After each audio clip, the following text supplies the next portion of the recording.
Alcara Soft Water Conditioner Solution for Hot Water Problems. Call 9399906356. అందరూ పూర్వ సువాసినులు అనటం అదొక గౌరవంగా అన్నట్టే అనుకున్నాం, కానీ అంతే తప్ప ఇందులో ఇలా కూడా మళ్ళీ మనం వాళ్ళని గుచ్చి బాధ పెట్టినట్టు అవుతుంది అని చెప్పి మీరు మాట్లాడుతుంటే ఆలోచిస్తున్నారు. రిటైర్డ్ ఆఫీసర్ అన్నట్టుగా ఉంది అది. ఆవిడ అక్కడ రిటైర్ అవ్వలేదు కదా, ఆవిడ ఇంకా బ్రతికే ఉంది కదా. ఇలా 10 మంది 10 సార్లు 100 మంది 100 సార్లు అంటూ ఉంటే అదే వాళ్ళ మనసుని చాలా బాధపడుతుందమ్మా. ఇవన్నీ కూడా ఆలోచించి మాట్లాడాలి మనం. ఆలోచించి అవతల వాళ్ళకి గౌరవం ఇవ్వాలి. మర్యాద పురుషోత్తముడు రాముడు అంటున్న రాముడు ఎక్కడ ఎవరిని అలా అవమానించలేదే. సీతాదేవి కూడా అదే అనింది కదా, తనను అవమానపరిస్తే అమ్మ నా వలన ఈ అవమానం జరిగిందంటే ఏమనింది, భద్ర ఇది నీ తప్పు కాదు, సమాజంలో నువ్వు కూడా ఒక భాగమే, ఈ సమాజం స్త్రీలను ఎలా గౌరవించాలో నేర్పలేదు కాబట్టి తప్పు సమాజానిది, ఈ సమాజానికి నేర్పించినట్టు పెద్దలది. చెప్పిన శాస్త్రాన్ని సరిగ్గా అవగాహన చేసుకోకుండా పెడర్థాలు తీసి అపార్థాలు తీసి ఇలా ప్రచారం చేశారు. మా గురుదేవులు ఎప్పుడో చెప్పారు, పంచ పరమాచార్యులు వారు, వేదాలు వణికిపోతున్నాయని. ఎందుకని, అమ్మ బాబాయ్ నా గురించి ఏ రకమైన పెడర్థాలు తీస్తారో అని వేదాలు వణికిపోతున్నాయంట. అలాగే మరి నిజంగానే దీన్ని పెడర్థాలు తీసిన లేనిపోయిన అపార్థాలు సృష్టిస్తామంటే అది మూఢాచారగా మారి వాళ్ళని చెరువు దగ్గర తీసుకెళ్ళి వాళ్ళ చేతులు గట్టిగా పట్టుకుని ఇంకా పగలగొట్టి ఆ నులక మంచం మీద కూర్చోబెట్టి ఆ 11వ రోజున వచ్చి నిజంగానే మన గరికిపాటి వారు కూడా బాగా ఖండిస్తున్నారు. నాకు చాలా సంతోషంగా ఉంది. ఆ తీసుకుని వెళ్ళి 11వ రోజు ఆవిడ మీద పడి ఏడవటం, ఆ దుఃఖంలో ఉన్నవాడు ఇంకా దుఃఖం పోగొట్టుకోకుండా వీళ్ళందరూ అన్నీ గుర్తు చేసి ఇంకా ఏడవడం, అక్కడేదో జీలకర్ర బెల్లం లాంటిది పెట్టడం, వీళ్ళు తినేసి పాప ఏదో చూస్తే వీళ్ళందరూ ఉంటారా, రేపు భవిష్యత్తులో ఎవరికి ఏం జరగదా, అందరూ శాశ్వతంగా ఈ భూమి మీద ఉండిపోతామా అమ్మ? తోటి స్త్రీని అవమానపరుచుకుంటే ఏమవుతుంది?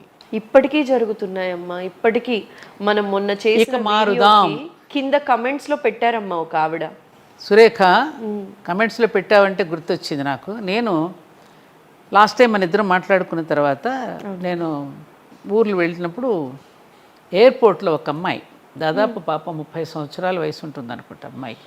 ఓకే, గబగబా పరిగెత్తుకుంటూ వస్తుంది నా దగ్గరికి, రాజమండ్రి విజయవాడ ఊరు టౌన్ గుర్తురా, పరిగెత్తుకొచ్చి గట్టిగా కావలించుకుని నా మీద పడి ఏడుస్తోంది. నేను ఎవరు తెలియదు, ఏంటమ్మా అమ్మ ముందు నన్ను మీరు కనపడినటువంటి ఆనందం ఉద్వేగంతో ముందు నన్ను తట్టుకోలేకపోతున్నానమ్మా, కొంచెం ఆగండి అని పాప మా అమ్మాయి అంతా దుఃఖం అంతా తీరినాక, ఏంటి చెప్పు తల్లి, ఎవరు నువ్వు ఎందుకు ఏడుస్తున్నావు అంటే అప్పుడు చెప్పింది ఈ విషయం. ఇలా మీ వీడియో చూశానమ్మా, నేను నాకు 2 సంవత్సరాలు అయింది నా భర్త చనిపోయి, 30 ఇయర్స్ పాప అమ్మాయి, 32 ఇయర్స్ కన్నా ఉండదు నేను అనుకోవటం. నేను సన్ రైజ్ సన్సెట్ కూడా చూడలేదు 2 సంవత్సరాలు. మై గాడ్, మీ వీడియో నాకు ఎంతో జీవితాన్ని ఇచ్చిందమ్మా. అది చూసిన తర్వాత నేను ధైర్యం తెచ్చుకుని నాకు ఎంతో బ్రతుకునిచ్చారమ్మా మీరని ఏడ్చింది నా దగ్గర. ఇంకొక తల్లి ఎంతమంది ఫోన్లో నీ ఆ వీడియో చూసిన తర్వాత, అందుకు నీకు థ్యాంక్స్ చెప్పాలి. ఎందుకనంటే చాలామంది ధైర్యం తెచ్చుకున్నారు చూసిన తర్వాత, ధైర్యం తెచ్చుకున్నారు. ఇప్పుడు ఎందుకనంటే చాలామంది పురుషులు కూడా కొంత స్వార్థంతో దీన్ని వ్యాప్తి చేశారమ్మా. ఎందుకంటే వీళ్ళు ఐడెంటిఫై చేస్తారు, వీళ్ళు మగ దక్షత లేని మగ గొడుగు లేనటువంటి స్త్రీలు ఎక్కడైతే ఉంటారో వాళ్ళని ఐడెంటిఫై చేసి వాళ్ళని ఏదో ఒక విధంగా హెరాస్ చేయడానికి, ఏదో ఒక విధంగా వాళ్ళని చేయడానికి కూడా, ట్రాప్ చేయడానికి కూడా చేస్తారుగా. అందుకని వాళ్ళకి ఒక వేషం వేసేసి వీళ్ళు పలానా మగదక్క లేనటువంటి వాళ్ళని గుర్తించుకోవడానికి కూడా చేశారేమో అని అనుమానం కూడా వస్తుంది నాకు ఇప్పుడు. ఓకే, పూర్వం నుంచి అంతే కదా. ఎంతమంది తల్లులమ్మ పాపం వాళ్ళ కోరికలను అణుచుకుని వాళ్ళ ఇళ్లల్లో ఉండి పాపం ఎన్ని రకాలుగా వాళ్ళ బాధలు పడి, అటు పుట్టింటి వాళ్ళ అవమానాలు ఎదుర్కొని, ఇటు అత్తింటి వాళ్ళ అవమానాలు ఎదుర్కొని ఎన్ని బాధలు పడ్డారమ్మా వాళ్ళు. ఎంతోమందిని చూసాం మనం, మన బంధువుల్లోనే ఎంతోమంది ఉంటారు, ఎంతమందిని చూడలేదు మనం. ఇది కరెక్టా అని అడుగుతున్నా నేను. ఈ జీవించడానికి, భూమి మీద పుట్టిన ప్రతి ప్రాణికి జీవించే హక్కు ఉంది కదా. ఆమె జీవించే హక్కు కలిగినటువంటి ఆ స్త్రీని మానసికంగా క్షోభ పెట్టి బాధ పెట్టే హక్కు మనకున్నదా? లేదు. సేద తీర్చాలా, నీకు నేనున్నానమ్మా అని ధైర్యం చెప్పాలా మనం? ఖచ్చితంగా ధైర్యం చెప్పి తీరా. నువ్వు పుట్టింటికి తీసుకువెళ్ళేది ఎందుకు? ఆవిడ ధైర్యం చెప్పడానికే కదా. మాకేదో అయిపోతుంది, వీళ్ళు రాకపోతే, వీళ్ళు ఏదో దీపం చూడకపోతే మాకేదో అయిపోతుందని తీసుకుపోతారా మీరు? ఏమ్మా, లేదమ్మా మా ఇంట్లో మా అందరితో కలిపి పుట్టి పెరిగావు, మా బావగారు లేకపోయినా మేమంతా ఉన్నాం కదా నీకు అని ఆ సోదరిని ఆ విధంగా అక్కును చేర్చుకుని వాళ్ళు దుఃఖాన్ని తీసి మళ్ళీ పూర్వంలాగానే చీర పెట్టేటప్పుడు మళ్ళీ బొట్టు పెట్టి పంపించాల్సిన అవసరం ఉన్నది. మొన్నటి వరకు పెట్టి వాళ్ళు పెట్టకుండా నువ్వు పంపిస్తే అమ్మాయి ఎంత బాధపడుతుంది. ఇది ఎందుకు ఆలోచించట్లేదు వీళ్ళు? ఏమ్మా? అవునమ్మా, నిజంగా ఈ పాయింట్ చాలామంది మిస్ అవుతున్నారు. చాలామంది తెలిసో తెలియకో బాధ పెడుతున్నారమ్మా. చాలా తప్పమ్మా. నేను బృహత్ సంహితలో మళ్ళీ రిపీట్ చేయమంటే చెప్తాను. లాస్ట్ టైం చెప్పిన పాయింట్ చెప్పినట్టు గుర్తు లేదు నాకు, నేను నీతో చెప్పానని. వరాహమిహిరుడు బృహత్ సంహితలో చెప్పిన 14-17 చెప్పలేదమ్మా శ్లోకాలలో ఉన్న దాంట్లో ఆయన ఏం చెప్పాడంటే, బ్రాహ్మణులు సత్ప్రవర్తన చేత పాదముల యందు మహిమ కలిగి ఉంటారు. ఓకే, అందుకే బ్రాహ్మణోత్తముడిని చూస్తే మనం పాదాభివందనం చేస్తాం. గోవులు పృష్ఠభాగమునందు మహిమ కలిగినవి. సంపదంతా అక్కడి నుంచే కదా. పాలు, పేడ ఇవన్నీ కూడా గోవు నుంచి వచ్చేది. ప్రతిదీ కూడా శ్రేష్టమైందే కదా, సంపదిస్తుంది కదా మనకి. అందుకని పృష్ఠభాగమునందు మహిమ కలిగినవి. గుర్రములు, గొర్రెలు ఇలాంటివన్నీ కూడా ముఖమునందు మహిమ సారవంతమైనవి. స్త్రీలు సర్వము సారవంతములే, సర్వము మంగళప్రదమే. ఎందుకంటే వాళ్ళ త్యాగం చేత, ప్రేమ చేత, అన్నింటి చేత సారవంతమైనటువంటి స్త్రీలు ఎప్పుడు అన్ని వేళలా పూజనీయులే అని చెప్పింది శాస్త్రం. ఇదెందుకు పట్టించుకోవటల్లా? అప్పుడు ఆ పనికి రాకుండా ఎలా పోతుంది? ఆలోచించము. ఇది మనం ఆలోచించొద్దా? ఆలోచించాలి. విద్య పెరిగిపోతుంది, ఒకవైపున 2 డిగ్రీలు తెచ్చుకుంటున్నాం. మరి చదువుకున్న వాళ్ళు కూడా ఎందుకు ఆలోచించటం లేదు? ఆ రోజుల్లో అంటే చదువు లేదు, మూర్ఖం అనుకుందాం. ఇప్పుడు అందరూ చదువుకుంటున్న వాళ్ళు కూడా ఎందుకు ఆలోచించటంలా ఈ పాయింట్ని? అన్ని ప్రశ్నలు వేస్తారు అన్ని విషయాల్లోనూ, మరి ఈ విషయంలో ఎందుకని ప్రశ్నించుకోవటం లేదు వాళ్ళు? ఇది ఆలోచించాల్సిన విషయమమ్మా. కాబట్టి సమాజంలో ఇప్పటి నుంచైనా, ఆనాడు వీరేశలింగం పంతులు గారు లాంటి మహానుభావులే లేకపోతే ఏమ్మా, బాల్య వివాహాలు, అలా తర్వాత వితంతు వివాహాలు ఇవన్నీ జరగకపోతే సమాజంలో ఇంకెంతమంది వాళ్ళ జీవితాలను బలిపెట్టవలసి వచ్చేది? అందుకని ఎప్పటికప్పుడు సమాజంలో వస్తున్న చెడుని మనం సంస్కరించుకోవాలి తప్ప, ఆ చెడుని ఎప్పటికప్పుడు తీసేసి మళ్ళీ తిరిగి నవజీవనానికి మన నాంది పలకాలి తప్ప ఈ విధంగా ఒకరినొకరు అవమానించుకోవటం అనేది ఎట్టి పరిస్థితుల్లోనూ కరెక్ట్ కాదు. ఇప్పటికైనా మారుదాం, మనం మారుదాం, యుగం మారుతుంది. నేను ఎప్పుడు చెప్తా ఇదే స్లోగన్, మనం మారుదాం, యుగం మారుతుంది. ఇదమ్మా. అయితే అమ్మా, ఇంత చెప్పినప్పటికీ కూడా మీలాంటి వాళ్ళు, గరికపాటి గారి లాంటి వాళ్ళు కూడా స్టేజ్ పైన ఎన్నో ప్రవచనాల్లో చెప్పారమ్మా ఆయన. అమ్మ, మీరందరూ కూడా బొట్టు పెట్టుకోండి, బొట్టు మీకు జన్మతః వచ్చింది, అంతేకాని మీరు మధ్యలో మానేయకండి. ఎవరైనా శాస్త్రం చెప్పింది అంటే కూడా కొట్టి పడేసి గరికపాటి గారు చెప్పారని చెప్పి కుంకుమని ధరించండి అని చెప్పి ఆయన బల్లగుద్ది చెప్పిన రోజులు కూడా ఉన్నాయి.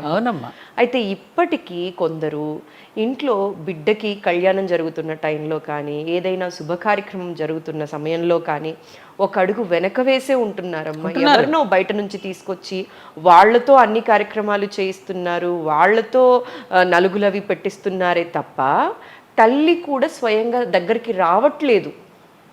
చెడేమో, నా బిడ్డకి మంచి జరగదేమో అన్న భయాన్ని ఎక్కువ ఉంటోందమ్మా.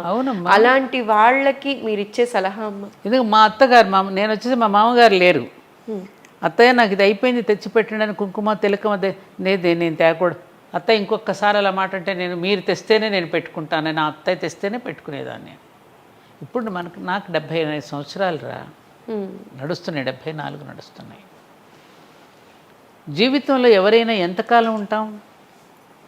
నేను ఎప్పుడు ఒకటే అనుకునేదాన్ని, నిజమైనటువంటి ప్రేమ గనక భార్యకి భర్త మీద ఉంటే, ఈ పసుపు కుంకుమలు అనేది పెట్టిన మానవుల యొక్క సృష్టి, దైవ సృష్టిలో లేదు ఇది.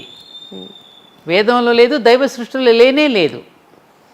తన చేతుల మీదుగానే తన భర్త వెళ్ళిపోవాలని కోరుకుంటుంది ప్రతి స్త్రీ. ఏది భర్త మీద ప్రేమ ఉన్న స్త్రీ సమాజానికి భయపడి ఆ మాట అంటోంది.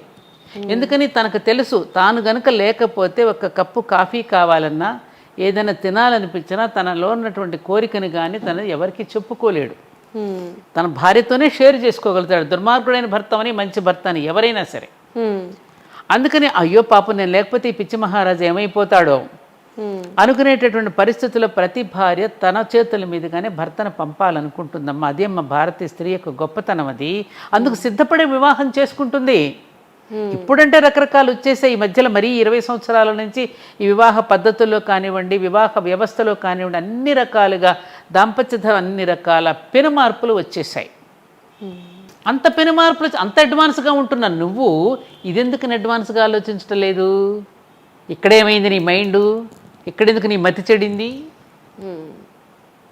నేను అదే కోరుకునేదాన్ని. నాకంటే ముందు తనే వెళ్ళాలని నేను ఎప్పుడు అనుకునేది. నా చేతుల మీదుగానే నేను పంపించుకోవాలి. అలా కోరుకునేటప్పుడు కరెక్ట్ అయినటువంటి ప్రేమ.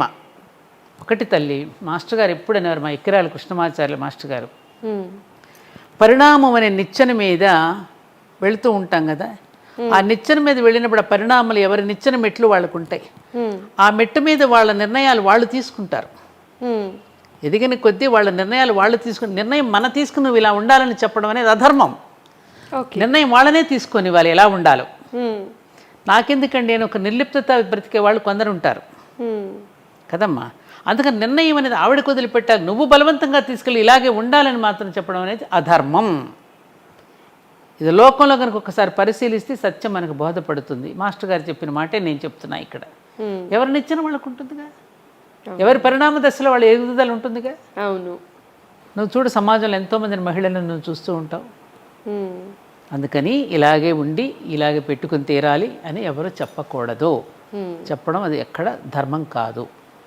అమ్మ, అయితే వ్రతాల గురించి ఎటు మాట్లాడుతున్నాం కాబట్టి ఇంకొక పాయింట్ నేను మీ దగ్గర నుంచి మాట్లాడిద్దాం అనుకుంటున్నానమ్మా. అది నేను ఇంకొకటి, నువ్వు ఎలాగో అన్నావు కాబట్టి నీ ద్వారా మన మహిళా లోకానికి ముఖ్యంగా ఈ విషయాల పట్ల పురుషులు అంతగా పట్టించుకోరు. ఎక్కడైనా ఛాందస్ పురుషులు ఉంటే ఉంటారు. స్త్రీ లోకానికి, నా సోదరీమణులకి అందరికీ నేను నీ ద్వారా నేను విన్నవించుకుంటున్నది ఏంటంటే, అమ్మా, ప్రతి స్త్రీ కూడా దేవతామూర్తే. అటువంటి స్త్రీలు ఎక్కడైనా మీకు తారసపడినప్పుడు, మన గృహాల్లో ఉన్నప్పుడు తప్పకుండా వాళ్ళని ఆదరించండి. అందరితో పాటు వారికి కూడా తాంబూలం ఇవ్వండి. అప్పుడే అమ్మవారు కూడా సంతోషపడుతుంది, విష్ణుమూర్తి కూడా సంతోషపడతాడు, లక్ష్మీదేవి కూడా సంతోషపడుతుంది. తప్ప ఇది మరొక చెడేదో జరుగుతుందనే భావన మీకు ఉండవద్దు. మామూలుగా మనమే అనుకుంటాం కదా, మన రాత ఎలా ఉంటే అలా రాసిపెట్టినట్టు జరుగుతుందని. అలాంటప్పుడు ఒక స్త్రీమూర్తికి తాంబూలం ఇస్తే మనకేదవుతుందని భయం ఎందుకు? మనకి భయంతో జీవించకండి అమ్మా, ప్రేమతో జీవించండి. ప్రేమను పంచుకుంటున్న కొద్దీ భగవంతుడికి అనుగ్రహం కూడా మనకు లభిస్తుంది. అందరినీ ప్రేమించండి, ఆదరించండి. అటువంటి తల్లులకు కూడా చక్కగా బొట్టు గంధం పెట్టి మీరు ఆదరించమని ఈ సోదరిగా నేను మీ అందరిని ఇదిగో కొంగు చాపి మరీ అర్థిస్తున్నాను. మనసుకు బాధ కలిగించకండి.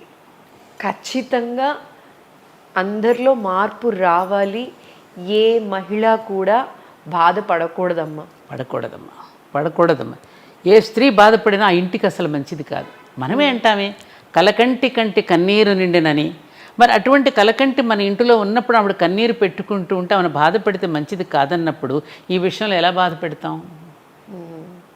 నాకు కూడా బాధ కలిగింది ఒక సందర్భంలో ఈ మధ్యకాలంలో. ఎప్పుడు ఎవరు వెళ్ళినా నన్ను, అమెరికాకి వెళుతుంటే పిల్లలు ఎవరు వెళుతున్నా నన్ను, అక్క వాళ్ళు వీళ్ళంతా నన్ను రమ్మనేవారు. ఈ మధ్య నన్ను పిలవలేదు, బాగా కూర్చున్నా నేను. ఓహో అంటే ఏమిటి? అలా ఉన్నారు. అమ్మ, మీరు కూడా ఇలాంటివి ఫేస్ చేసి? ఒకటి 2-3 సందర్భాల్లో ఫేస్ చేయడం. మా పుట్టింటికి తీసుకువెళ్ళారు, నాకు చీర పెట్టి మంచం మీద పెట్టి పొద్దున పెట్టామన్నారు. బాధపడ్డాను. అన్నయ్యని, అన్నయ్య నిన్నటి వరకు పనికొచ్చాను నేను, ఇవాళ మీరు ఎందుకు బొట్టు పెట్టి పెట్టలేదు నాకు అని అడిగాను. మా మరదలంది లోకరీతి కదా వదినా, అంది. లోకరీతిలో నువ్వేం అర్థం చేసుకున్నావు? లోకరీతి అని చెప్పి గుడ్డిగా అనుసరిస్తావా నువ్వు? గుడ్డిగా అనుసరిస్తావా? అందుకే పరమాచార్యుల వారు నాకు చిదంబరం నుంచి నాకు బ్రహ్మాండంగా పండితులు వచ్చి పసుపు కుంకుమలు తెచ్చి, అమ్మ నువ్వు ధైర్యం చెప్పు తల్లి అందరికీ, ఇదిగో ఈ కుంకుమ నువ్వు ధరించు, నీ కుంకుమ ప్రతి వ్యక్తికి కూడా ధైర్యాన్ని ఇవ్వాలని నాకు అక్కడి నుంచి పంపించారు. కంచి నుంచా? కంచి నుంచి. ఓకే, కంచి నుంచి పండితులు ఇచ్చారు అర్ధరాత్రి పైగా. నీ కుంకుమే వాళ్ళందరికీ ధైర్యాన్ని ఇవ్వాలి. అటువంటి తల్లులకి పెట్టుకోండి తల్లులారా, అందరూ చక్కగా కుంకుమ ధరించండి. ప్లాస్టిక్ బొట్లు పెట్టుకుంటున్నారమ్మా, ఎందుకమ్మా? ఎవరో చెప్పులు తోళ్ళు పెట్టుకుంటావా మనం? ఆజ్ఞాచక్రం దగ్గర హాయిగా కుంకుమ ధరించండి. ప్లాస్టిక్ బొట్లు ఎక్కడో కనపడకుండా ఇంత చిన్న చెక్క పెట్టుకోకల. పెళ్ళిళ్ళు అయిన వాళ్ళే పెట్టుకోవడం లేదమ్మా, మంగళసూత్రాలు ధరించటం లేదు, భర్త ఉన్న వాళ్ళు మంగళసూత్రాలు పెట్టుకోవటం లేదు, బొట్లు పెట్టుకోవడంలా, గాజులు వేసుకోవట్లా, మెట్టలు ధరించట్లా. మనమైనా పెట్టుకుందాం, కనీసం అప్పుడన్నా బుద్ధి వస్తుంది వాళ్ళకి. ఏం మాట్లాడాలో తెలియట్లేదమ్మా నాకైతే.